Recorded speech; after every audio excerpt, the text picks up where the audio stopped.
Hello दोस्तों, हर रोज़ की इस वीडियो में भी आप लोगों का बहुत स्वागत है। तो दोस्तों, जो हमारे डेली जो चलता है, जो हम 20 प्रश्न यानी कि 20 प्रश्नों का जो डिस्कशन करते हैं, वो सारा का सारा साइंस के करते हैं। तो जब तक रेलवे का एग्ज़ाम नहीं हो जाता, जब तक ग्रुप डी का एग्ज़ाम नहीं हो जाता है, तब तक के लिए हम चलाते रहेंगे, जिसमें 20 प्रश्न होंगे, यानी कि जब तक रेलवे का एग्ज़ाम ना हो जाए। तो दोस्तों, आइए शुरुआत करते हैं आज का पहला सवाल से। तो दोस्तों, आज का पहला सवाल ये है कि ऑन्यूरोलॉजी में किसका संबंधित है, यानी कि ऑन्यूरोलॉजी का संबंध किससे है। तो दोस्तों, ऑन्यूरोलॉजी का जो संबंध जो है दोस्तों, ये स्वप्न से है। किससे है? स्वप्न से। जो आप सपना अपना सपनाते हैं, जैसे रात में कभी खतरनाक बहुत तरह तरह के सपना सपनाते हैं, जो कभी डरावना वाला आता है। तो ये सब का जो अध्ययन किया जाता है दोस्तों, ये किया जाता है ऑन्यूरोलॉजी में। किस में किया जाता है? ऑन्यूरोलॉजी में किया जाता है। तो सही इसका आंसर कर लीजिएगा ऑप्शन सी। चलिए क्वेश्चन नंबर 2। क्वेश्चन नंबर 2 है द्विपद नामकरण, यानी कि जो है बाइनोमिकल का पिता किसे कहा जाता है। यानी द्विपद नामकरण, यानी द्विपद नामकरण जो है का पिता जो है किसे कहा जाता है। तो दोस्तों, इसको जो कहा जाता है, ये कार्लस लिनियस को कहा जाता है। किसको कहा जाता है? कार्लस लिनियस को। यानी कि ऑप्शन ए जो है इस प्रश्न का सही आंसर कर लीजिएगा। चलिए क्वेश्चन नंबर 3। क्वेश्चन नंबर 3 है मानव शरीर का कौन सा अंग लाइपेज का उत्पादन करता है। यानी मानव शरीर का कौन सा अंग है जो लाइपेज का उत्पादन करता है। तो दोस्तों, ये करता है अग्नाशय। कौन सा करता है? अग्नाशय करता है, यानी कि option C. Option C is the right answer. चलिए क्वेश्चन नंबर 4। क्वेश्चन नंबर 4 है विटामिन के की विशिष्ट भूमिका के संश्लेषण में होता है। विटामिन के का जो विशिष्ट भूमिका जो होता है डैश के संश्लेषण में होता है। तो दोस्तों, ये होता है प्रोथ्रोम्बिन के। किस में होता है? प्रोथ्रोम्बिन में, यानी कि ऑप्शन बी। ऑप्शन बी जो है इसका सही आंसर हो जाएगा। चलिए क्वेश्चन नंबर 5। क्वेश्चन नंबर 5 है रक्त में आरबीसी की वृद्धि वाली स्थिति को क्या कहा जाता है। देखिए, रक्त में आरबीसी की वृद्धि वाली जो है स्थिति को जो कहा जाता है मेरे दोस्त, ये कहा जाता है पॉलीसीथेमिया कहा जाता है। क्या कहा जाता है? पॉलीसीथेमिया कहा जाता है, यानी कि ऑप्शन ए। चलिए क्वेश्चन नंबर 6। क्वेश्चन नंबर 6 है प्रकाश संश्लेषण के दौरान ऑक्सीजन की मुक्ति डैश के कारण होती है। यानी प्रकाश संश्लेषण के दौरान जो है ऑक्सीजन की मुक्ति जो है किसके कारण से होती है। तो दोस्तों, ये जो होती है ये पानी के फोटोलिसिस के कारण होती है। किसके कारण होती है? पानी के फोटोलिसिस के कारण होती है, यानी कि option C. Option C is the right answer. चलिए क्वेश्चन नंबर 7। क्वेश्चन नंबर 7 है श्वेत रक्त कणिका यानी WBC का मुख्य उद्देश्य क्या होता है। देखिए, श्वेत रक्त कोशिका एक होते हैं RBC, एक होते हैं WBC। यानी RBC में होता है रेड ब्लड बैंक, इसको कहा जाता है। यानी RBC में जो है रेड खून, मतलब रक्तों की संख्या जो होती है लाल होती है। जो रक्त होती है दोस्तों, ये लाल होती है। और जबकि WBC में जो होते हैं ये श्वेत रक्त होते हैं। कैसे रक्त होते हैं? ये इसमें श्वेत रक्त होते हैं। तो ये पूछ रहा है कि श्वेत रक्त कणिकाओं का मुख्य उद्देश्य क्या है। तो दोस्तों, इसका जो मुख्य उद्देश्य होता है ये संक्रमण से निपटने के लिए होता है। क्या होता है? संक्रमण से निपटने के लिए होता है, यानी कि option B. Option B is the right answer. चलिए क्वेश्चन नंबर 8।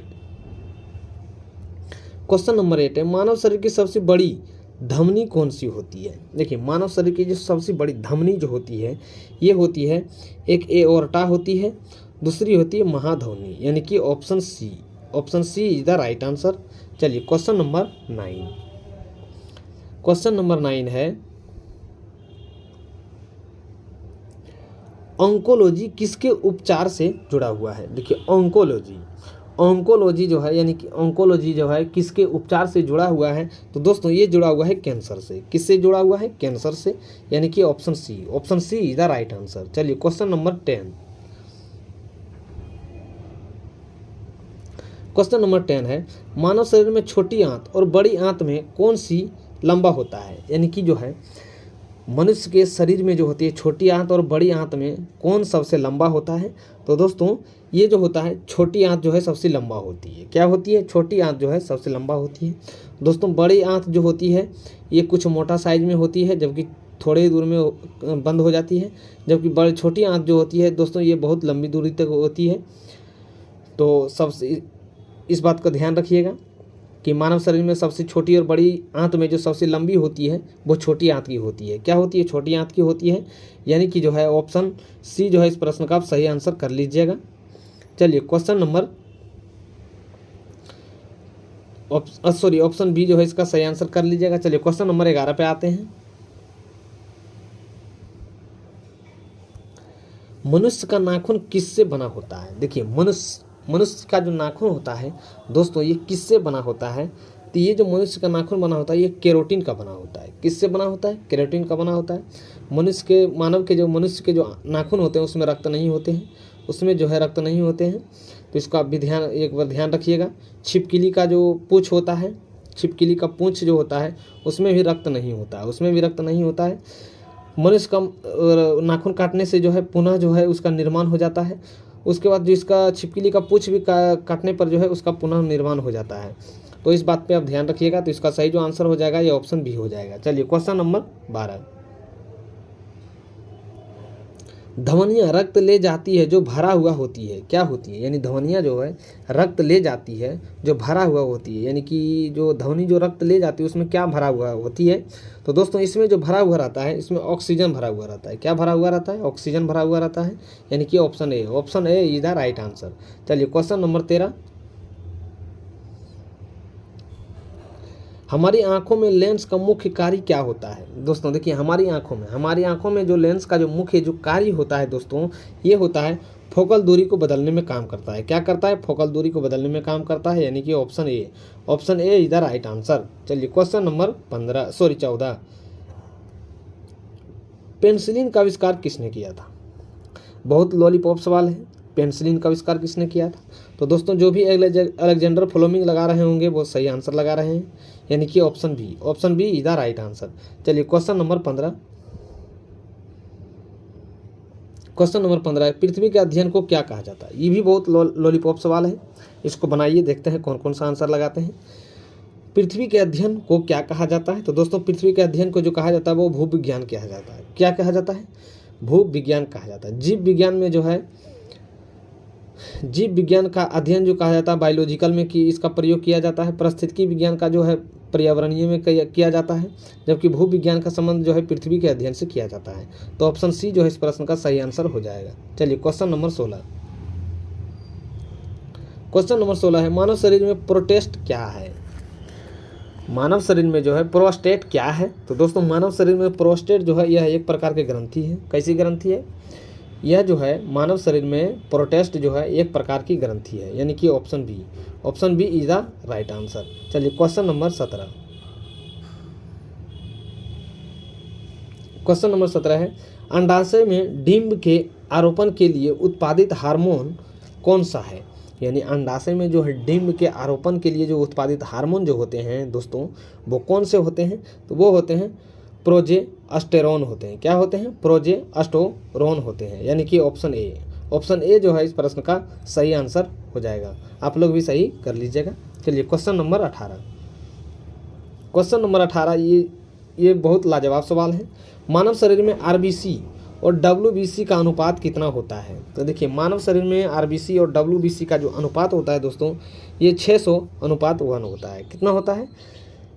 600:1 होता है। यानी कि ऑप्शन सी जो है इस प्रश्न का सही आंसर कर लीजिएगा। चलिए क्वेश्चन नंबर 19। क्वेश्चन नंबर 19 है ग्लोबल वार्मिंग के लिए मुख्य रूप से जिम्मेदार गैस कौन सा है? देखिए ग्लोबल वार्मिंग के लिए जो है मुख्य रूप से जो जिम्मेदार गैस जो होंगे दोस्तों ये हो जाएंगे कार्बन डाइऑक्साइड हो जाएंगे। क्या हो जाएंगे? कार्बन डाइऑक्साइड हो जाएंगे। यानी कि ऑप्शन बी। अब देखिए दोस्तों ऑक्सीजन ग्लोबल वार्मिंग के लिए भी जिम्मेदार नहीं है, कार्बन मोनोऑक्साइड ये भी नहीं है, नाइट्रस ऑक्साइड ये भी नहीं है, यानी कि ये भी नहीं है। तो दोस्तों इसका सही जो आंसर बन जाएगा ऑप्शन बी बन जाएगा। चलिए क्वेश्चन नंबर 20।